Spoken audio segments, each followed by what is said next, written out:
Okay, it's preparing. And I was going to put this up for a minute and then, yeah, oops, that's not the right one.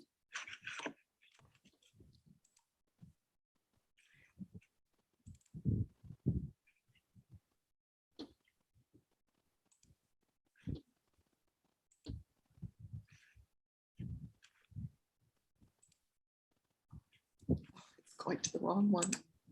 Okay, maybe I can't do this.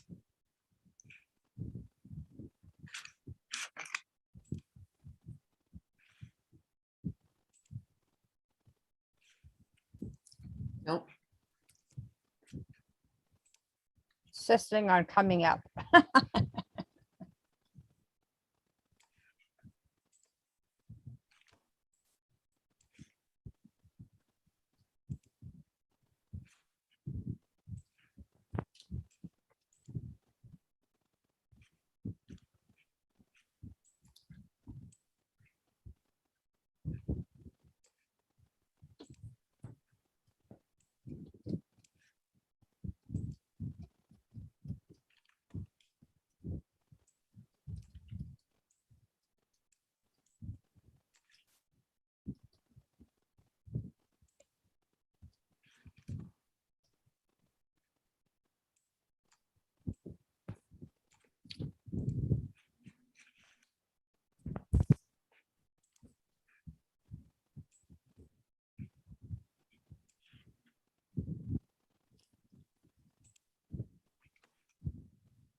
I'll just leave that up there till we start.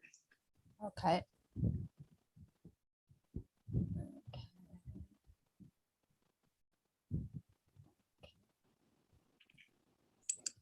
Welcome everybody back to this afternoon for July the 27th. And this afternoon, right now, I have Lorraine Siegel, and she's going to be speaking about letting go of grudges and resentments at work, a very important topic. So thank you, Lorraine, and take it away.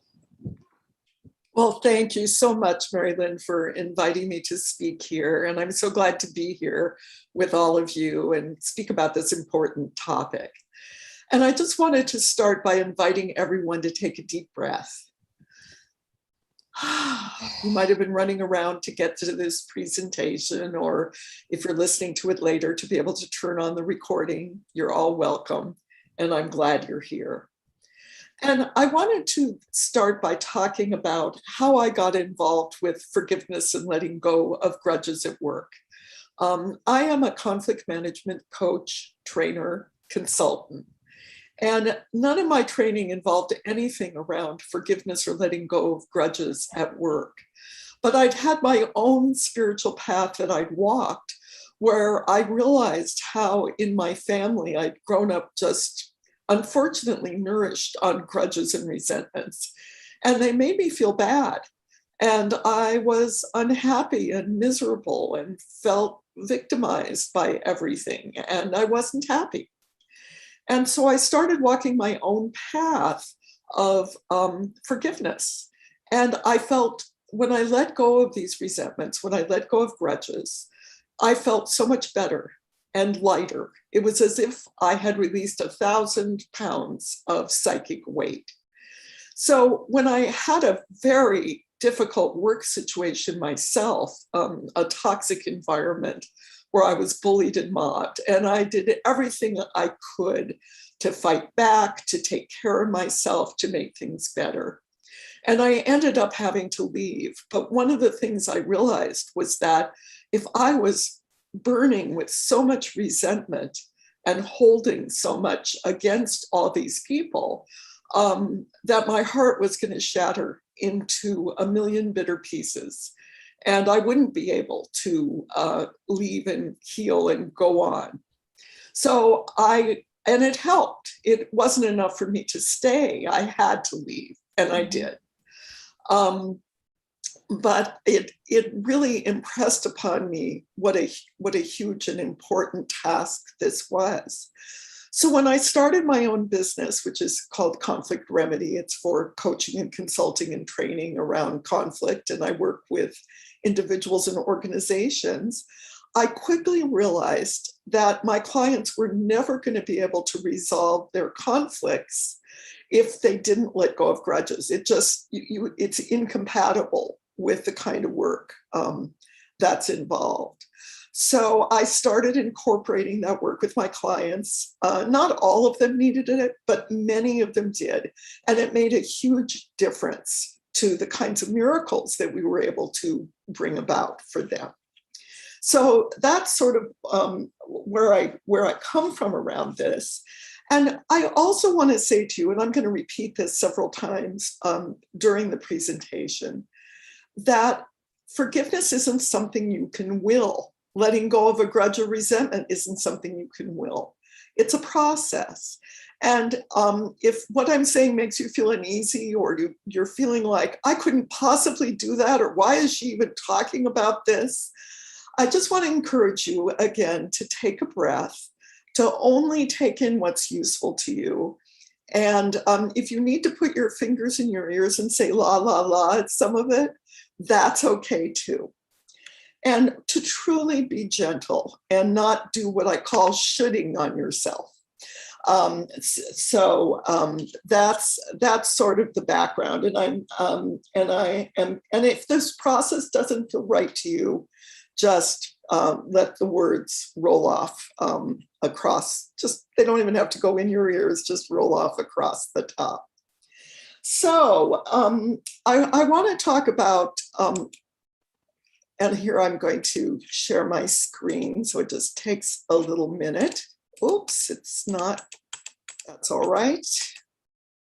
So why is it worth the work to let go of grudges and resentments in the workplace? So they've done, actually, when I Googled workplace forgiveness, it comes up with a whole bunch of studies and articles that people have written. I didn't know anybody else was doing this work but me until I started researching it, but of course they are. And there's a lot of positive benefits in the workplace for people who are able to let go of their grudges and resentments. It positively impacts how satisfied people feel and whether they stay. It impacts their ability to have good communication, how engaged they feel with the job. It absolutely makes it a lot easier to resolve or navigate conflicts. It helps you work effectively with a team. It helps you be a good manager. And holding resentments and grudges can truly make you sick, physically sick, stomach, heart, nervous disorders, all kinds of aches and pains and miseries. So letting go of those is positively involved with your health. When people let go of grudges and resentments, they are more likely to get good evaluations and promotions. They're more likely to trust the people they work with and feel safe, which is really important, that feeling of safety. When people can let go of grudges and resentments, they're more innovative. They have more energy and brain power to bring to problem solving. And they're able to move forward. It helps with resiliency and making good decisions. And in general, a positive attitude and joy. So those are some of the reasons that I believe it's absolutely worthwhile to start this process and do this work. So if you believe me with all these positive things associated with letting go and forgiveness, so why do we hold on to these resentments and these grudges? Well, one thing is that most of us don't have very good education about forgiveness or about letting go. I personally believe that along with the basic skills of conflict, everybody should get the ABCs of forgiveness and letting go in grade school and before they graduate high school and in college, but it doesn't really happen that way. And so we're left with what we see on the media or what a minister or imam or rabbi told us or what our families modeled. And it's usually not complete or good. So what I want to do next is do a little forgiveness myth busting and talk about some of the things people believe about letting go and forgiving that actually aren't true.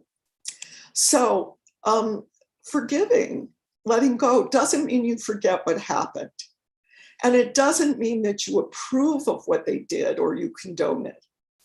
It doesn't mean you're going to be a doormat and let it happen again. And it doesn't mean you're weak. I heard a quote that said, a soft heart is a strong heart and a brittle, stiff heart is a weak heart in terms of our physical heart. And I think that's true. So it also, here's some more of the myths. It doesn't mean that if you forgive someone or you let go of the grudge, that you have to be best friends with them after that. And people often think that someone has to deserve forgiveness, whatever that means. And really, it has nothing to do with deserving. That the forgiveness is, the letting go is for you, not for them. Some people think only saints like, Mother Teresa or Kuan Yin or Nelson Mandela are the only ones who forgive, but that's not true. Ordinary people forgive every day if they learn how.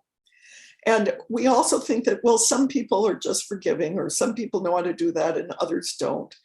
And that's not true either. It is a perfectly teachable and learnable skill.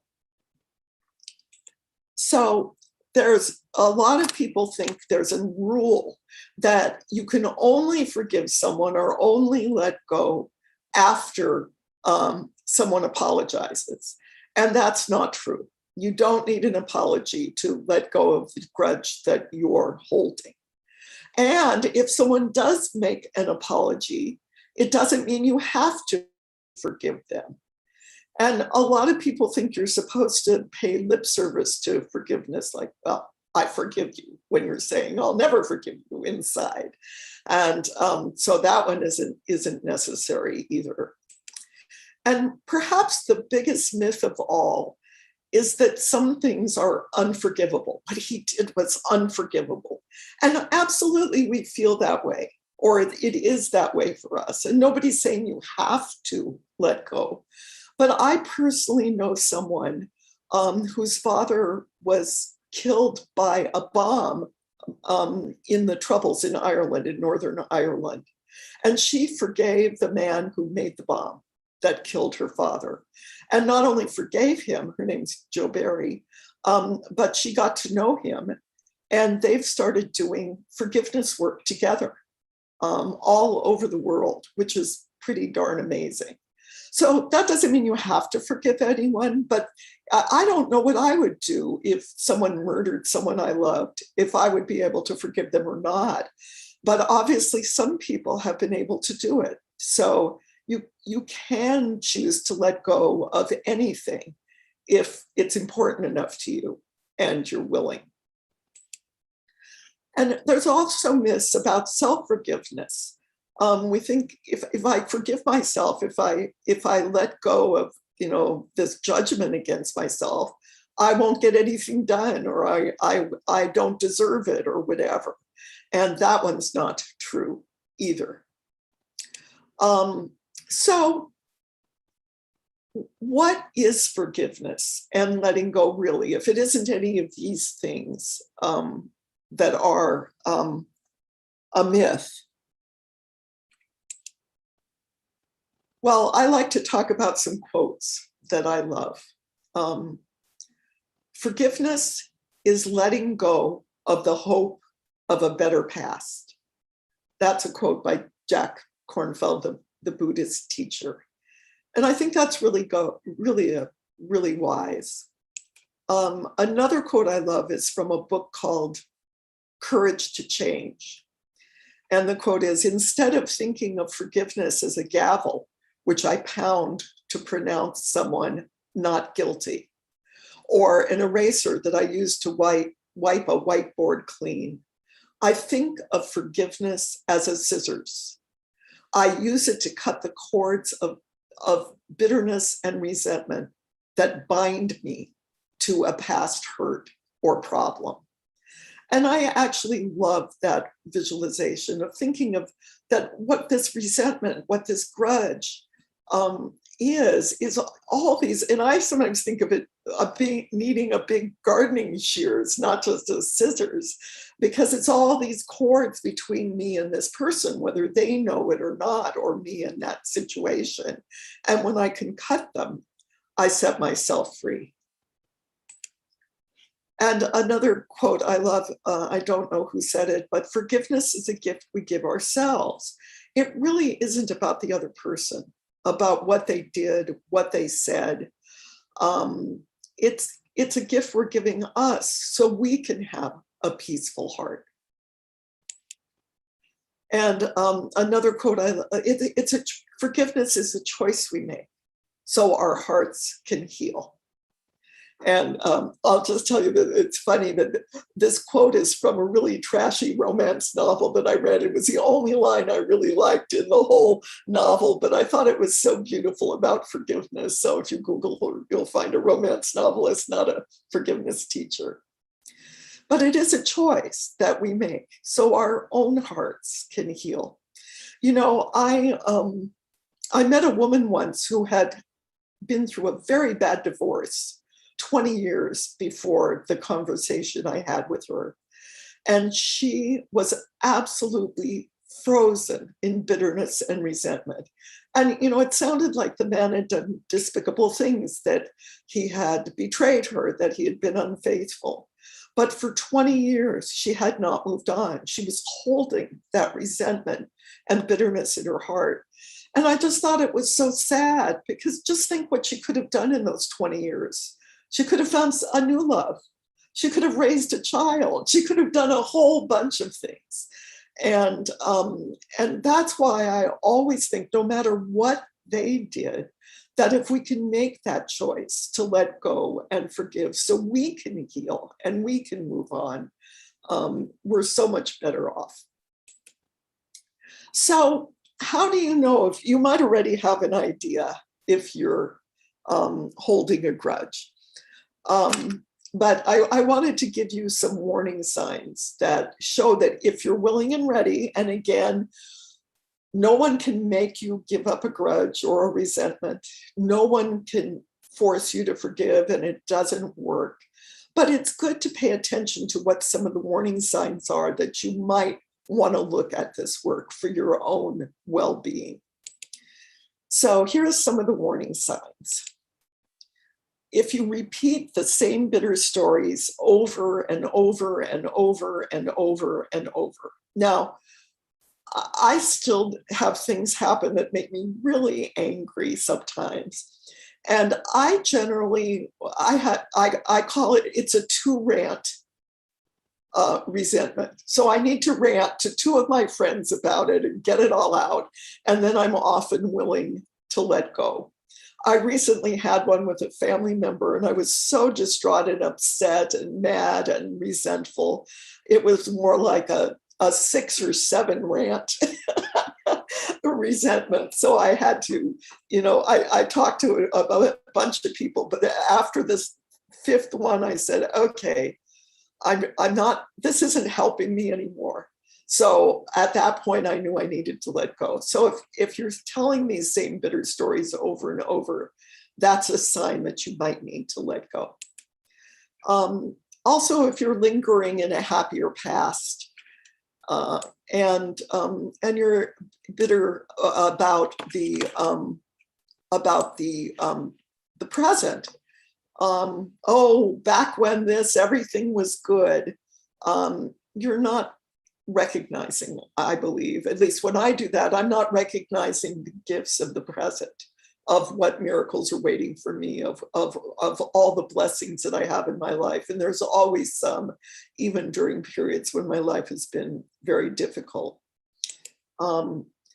Another sign that you might need to look at letting go is if your total focus is on the other person or the organization or the department changing. If only this person were president, if only they would apologize, if if only they would start doing, something different. And the truth is, I'm sorry to break it to you, you know this, but we can't change anybody else. We can't make the government, the department, the organization, the corporation, even our best friend, we can't make them change. And so if we're focused on that we will only be happy if the other person, the other entity does something, then we're in trouble. And the grudge, the resentment is going to hang on. Now, I'm not saying, I just want to say again, I'm not saying any of this is easy or automatic, but what we pay attention to can change how we are and what we do.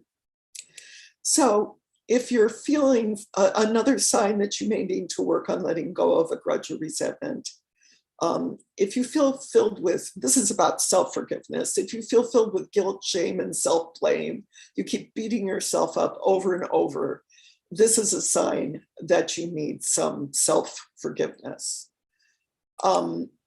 If you're feeling filled with resentment, rage, blame, envy, jealousy, comparison, those are signs that you need to let go, because when you're full of those, you can't express your creativity or your love very well.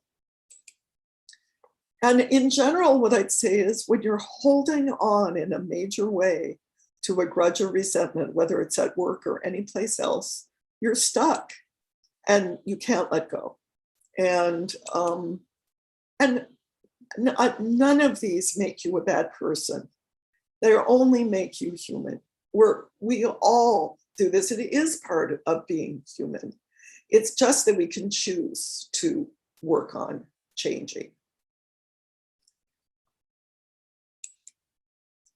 And in general, I love this quote, and I actually Googled it to see who said it. And there were about 15 different people who said it in different ways. And it's been attributed to the Buddha and Mahatma Gandhi and a whole bunch of different folks. And Anne Lamott said a version of this.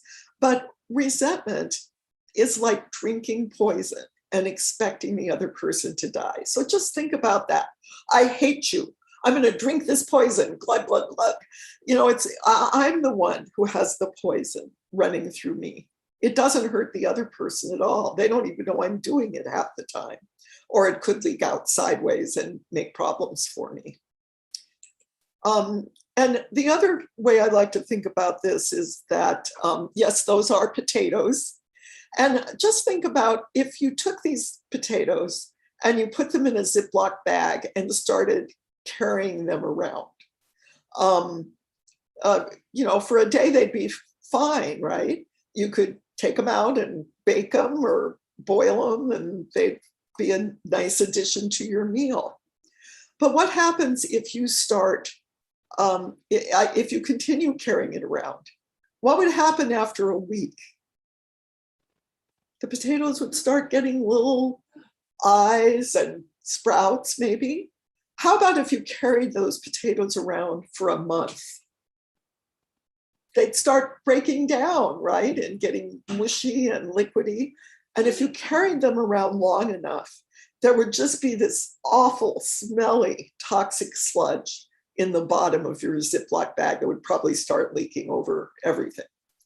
And that is what resentments and holding on to grudges can do to us. It's not a pretty picture. And we don't have to hold on to these resentments and grudges at work or anyplace else.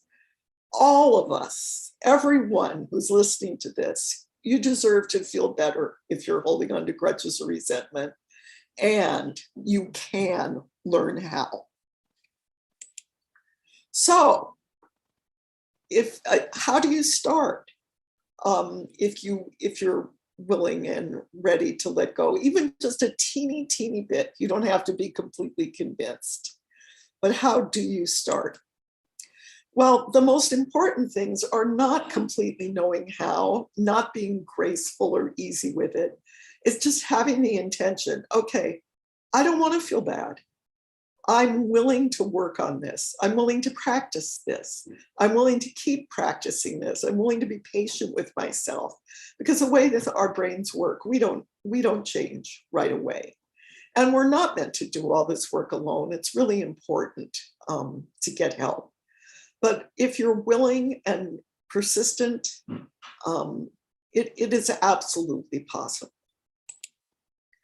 And, I have about 8 hours worth of material about forgiveness and resentment. So I'm just trying to give you what I think are some of the most important things that I can share in the limited time we have. And one of the things is the whole concept of the story. I mentioned this woman who had a story. She was stuck in her story about her ex-husband.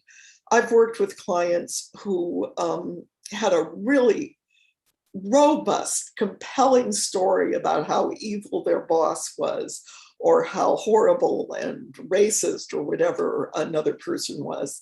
And all these stories have some truth to them, but they're worth examining a little more closely. And really understanding that what you're telling is a story.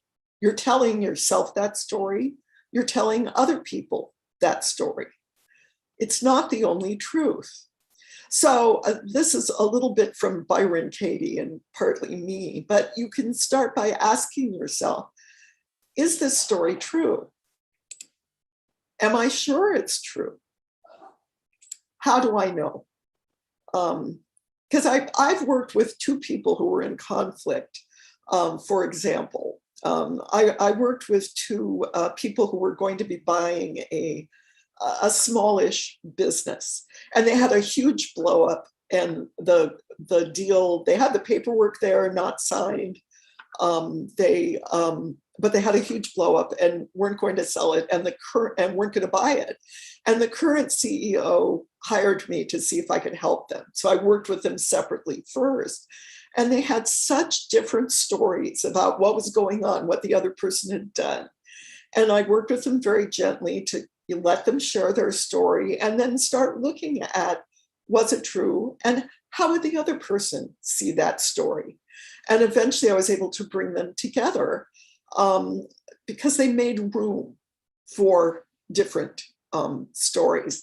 And even if you don't know the answer to these questions, just asking them can help you let go of a grudge or a resentment. Because our stories are very powerful, and it's completely human to tell stories. That's how we make meaning out of the world. As soon as our ancestors found fire and started sitting around a campfire, they told stories to make sense of the universe. They told stories about their lives and their ancestors. And so humans are story-making beings. But it's interesting, there have been some studies of, bioneurology studies about memory. And this one study stuck in my head, that none of us remember what actually happened. We tell ourselves a story about what happened, and that is what we encode in our brain and memories, and that's what we remember.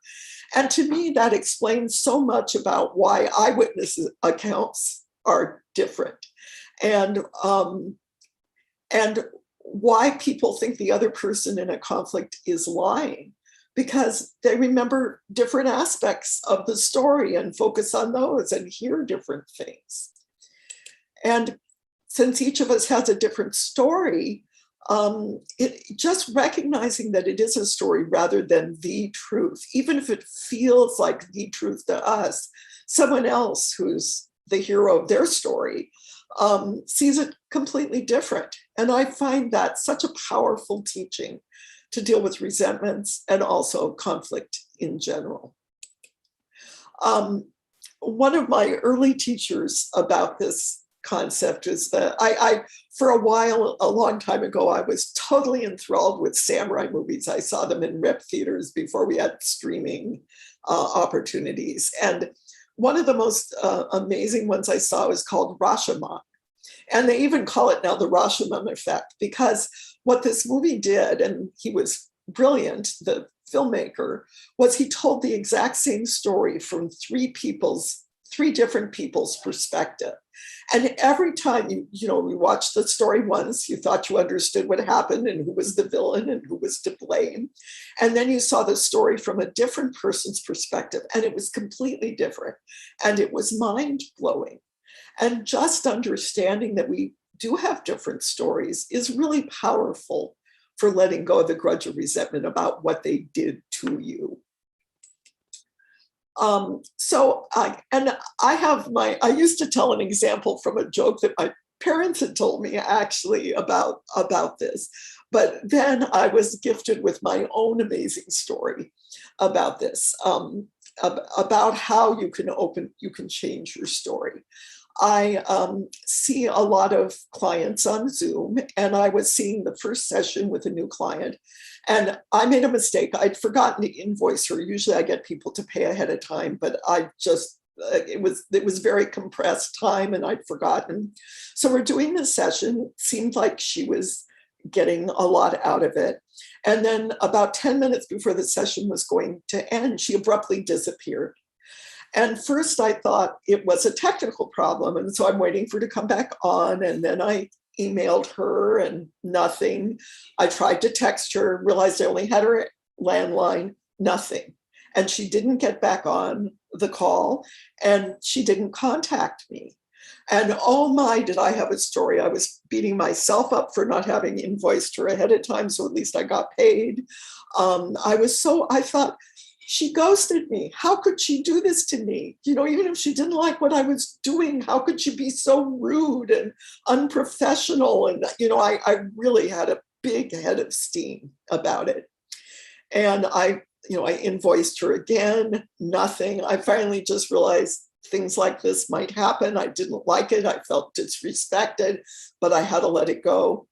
And then a month later, I heard from her. And at the very moment that she was in the coaching session with me, a tree had fallen on the roof of her house. And it had done so much damage, it cut out the electricity. She actually had to move. They had to rebuild part of the house. And when I got her email, I laughed so hard. I was very sorry that happened to her, and I was very glad she was all right. But the contrast between the reality and the story that I had told about this was just hysterical to me. And I thought, whether she ever pays me or not, this story is a tremendous gift and such a dramatic example of how far my story could be from reality. And she did eventually end up paying me, but I had been well rewarded before that. So I give you this example when you're getting up a head of steam about a story. Remember the tree falling on the roof, completely act of God or whatever you want to call it. So I'm just going to pause for a second. Everybody still with me? Please breathe. Just looking, it's a lot to take in a short time. So just take another breath. And again, you have the opportunity to go la, la, la, or just, let the information wash over you if this is too much to take in. Okay, so the other thing that's really important, this is something I write a blog and I write about this a lot, about the importance of making mistakes, that we're human. We all make mistakes. If we can make room for mistakes for ourselves and other people, it makes a big difference. And I'll just tell you, in my former life, I used to teach English as a second language and intercultural communication. And I taught my students, among other things, irregular past verbs. The regular ones are the ones that end with ed. The irregular ones are the ones like was and were and saw and seen. And they're not very logical. So I asked my students, okay, how are you going to remember these for the quiz? And they said, study. And I said, yes, but how do you study? And they said, I don't know. And I said, okay, here's how it works. And I actually walked across the room sideways and I said, remember, forget, remember, forget, remember, forget, and hope you wind up and remember for the quiz. So I talked about having to study repeatedly because you're trying to change something in your brain. And I was doing that to help those students, but we teach what we need to learn. It was so helpful to me and to my clients too, and I hopefully to you, to remember that we all make mistakes, that it's work to change our brains and rewire them towards letting go of resentments or any behavioral change. We have neural superhighways for the patterns of holding a grudge, feeling like a victim, whatever it is.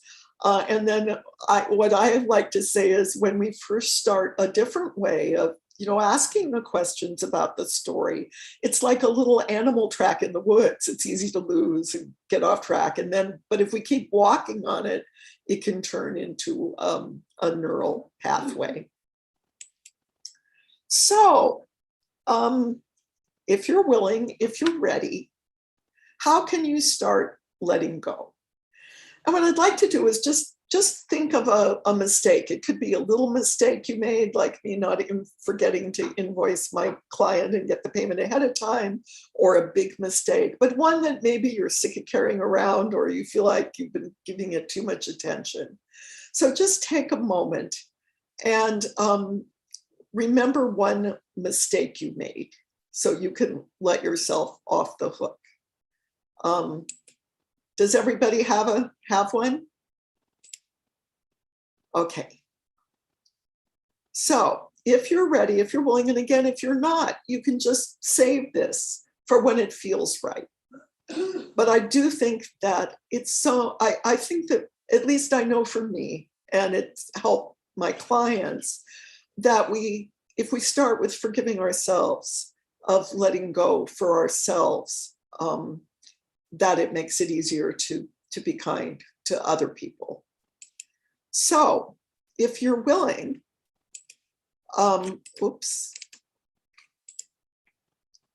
if you're willing, I'd like you to do this simple prayer. I think it's a Hindu prayer. There's a million ways of doing this, but just take a breath, put your hand over your heart, and say or think, I think saying is better, with all the love you can, may I be free of suffering. May I be free of animosity. May I be happy. May I be free of suffering. May I be free of animosity. May I be happy.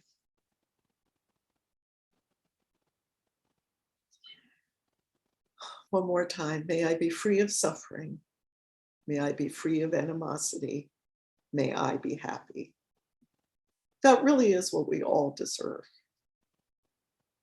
And if we can give that to ourselves with compassion, it makes it easier to be kind to others, as I said. Okay. All right. So everybody got that? Okay. Now, what I'd like you to do is think of someone that you care about, someone you love, a family member, your best beloved, a child, a good friend, and just visualize them in your mind's eye and say to them, may you be free of suffering. May you be free of animosity. May you be happy. And just beam some love at them, which is, of course, easy to do if you care about them. And if you want to do it to more than one person, that's cool too. May you be free of suffering. May you be free of animosity. May you be happy.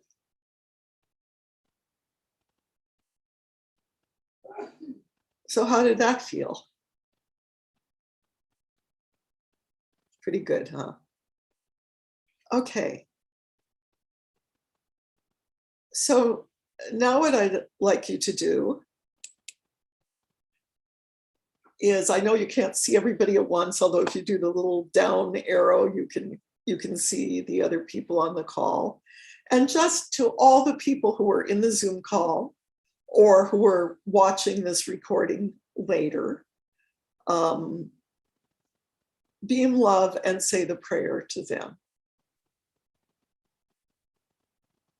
May you be free of suffering. May you be free of animosity. May you be happy.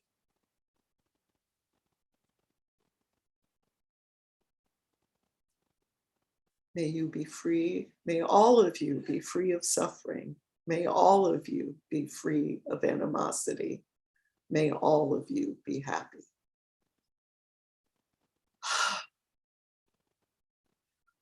I don't know about you, since I can't really see most of your faces, but that always shifts the energy for me to come from love in that way.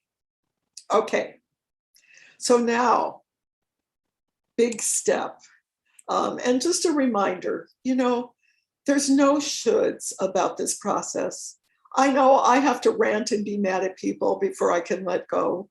And it takes what it takes. Sometimes it takes me a lot longer. Sometimes it keeps repeating and I have to keep doing this work of letting go over and over. There isn't one right way. There isn't a timetable that you're running into. We can't leap over our feelings. It doesn't work because the resentment just leaks out indirectly. So it's important to be where you are and acknowledge it. But if you're willing, even just for a minute, to make a leap, if you're ready or willing, just for, we're talking 10 seconds here, and you can take back your resentment if you need to right away. And check in with yourself. Is this the right time to work on a resentment or a grudge you're holding against someone? And if it's not, that's okay. But if it is, or you're willing to give it a try before you snatch back the resentment, or you're really, really ready to put this one down, what I'd like you to do is visualize in your mind's eye someone or some institution that you resent or are holding a grudge against at work or anywhere really. And surround yourself with love first, and then beam love to them. And say, even if part of you say, I don't think you deserve it, if you're willing to just say it, to say, may you be free of suffering. May you be free of animosity. May you be happy.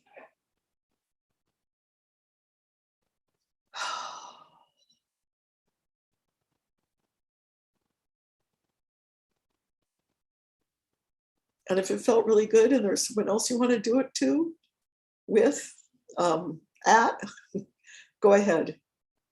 May you be free of suffering. May you be free of animosity. May you be happy. Okay, if you did it, yay, you. And if you didn't do it, that's okay. You're planting seeds. So take another deep breath.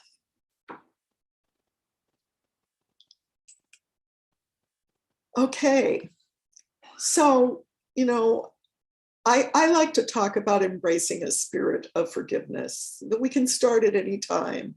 Even if you're not sure how to let go, you're not sure how to forgive, you can be willing. And sometimes I talk about being willing to be willing, or continuing to back up, being willing to be willing. Okay, I get this theoretically. I'm maybe 4 willings back. I'm willing to be willing to be willing to be willing to let this go. You can start wherever you are, and it can still work. And there's a prayer that the goddess and I really wrote together, and I wanted to just give it to you as an extra gift because I found it really helpful when I'm trying to let go of a grudge or resentment. And I've shared this with a number of my clients, and they have really liked it as well. And so here's the 3 parts to the prayer. I forgive whatever the person is, and you can use this for yourself too, for all wrongs, real and imagined. So that makes room for the story and for the, I accept that this person did the best they could with woefully inadequate tools. Sometimes I say piss poor tools. And I give them with love to God, Goddess, divine, universe, universal energy, whatever term works for you. I really like this prayer especially because of the middle part. The other ones are, the first part and the third part are more usual, but that middle part acknowledges it doesn't mean that, they could have done something really terrible. And understanding that sometimes people do terribly because they truly don't know any better. They often don't. Maybe some narcissists, that's not true, but most of the people we encounter aren't like that. Everyone's doing the best they can. And sometimes it's god awful, their best. And acknowledging that always helps me be willing to let go. And I did this with the people at my horrible workplace. I've done this with my family members. I've done it with project managers I was, consulting with, who most of the people I've worked with have been wonderful, but some of them were not. And it all helps. So we're coming to the end of this first part of the presentation. And, when you do this work, when you can forgive yourself and forgive others, when you can let go of a resentment, you do feel peaceful. And it's a beautiful feeling. So I have just a little more I'll say afterwards, but I want to pause for questions and comments. And I think I'll stop sharing for a minute so I can see people more and see the chat more easily. Let's see. I think the biggest challenge, Lorraine, is people just forgiving themselves. Yes. And that 3-part prayer works. I forgive myself for all wrongs, real and imagined. I accept that I did the very best I could with what I knew at that time. Right. Yeah, it is. Yeah. For a lot of us, that's the big challenge, but forgiving other people's hard too. Yeah. Both are important. Yeah, but I think if you forgive yourself, you're more likely to forgive other people, right? I agree. Absolutely. Yeah. Are there other questions or comments? Hi, Jen. Hi, Lorraine. I'm sorry, I'm not in a good shape to put the video on, but I just want to tell you what a wonderful presentation you've given. Just beautiful. Thank you. Yeah. Anyone else have comments, questions? And if I think in the chat, you can send a question to me privately. So if you want to be anonymous, I won't say who it's from. So if there's something you'd like to say or ask that you don't want other people to see, if instead of sending it to everyone, you can just send it. Send it to me. Okay, I'm not seeing any. No, I'm not seeing anything. No, Art just asked for your blog link, and Geneve posted it, so that's good. And I just made a comment that sometimes we're really mad at somebody, but they don't think they've done anything wrong. Oh, absolutely. So yeah. It's like, yeah. Okay, forgive myself for thinking that they did something wrong. Right. Yes. So, oh, and I was going to post the. I've still got just a little bit more to do, and then I'll try to post the link. Yeah. Okay. And oh, one new message. Okay.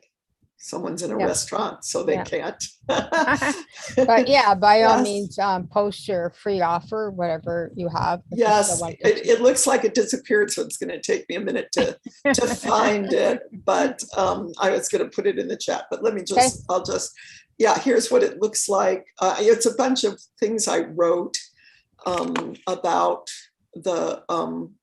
about forgiveness and letting go. There's more than that, but that's some of them. And let me see if I can very quickly find it and put it in the, share the document if it lets me do that.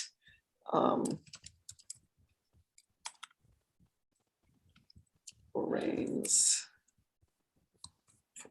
forgiveness. Oops. I just saw it and then it disappeared.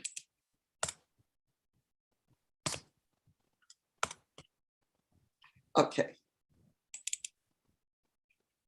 Here it is. I'm going to see if I can share it. File, my computer. Looks like it's going to let me.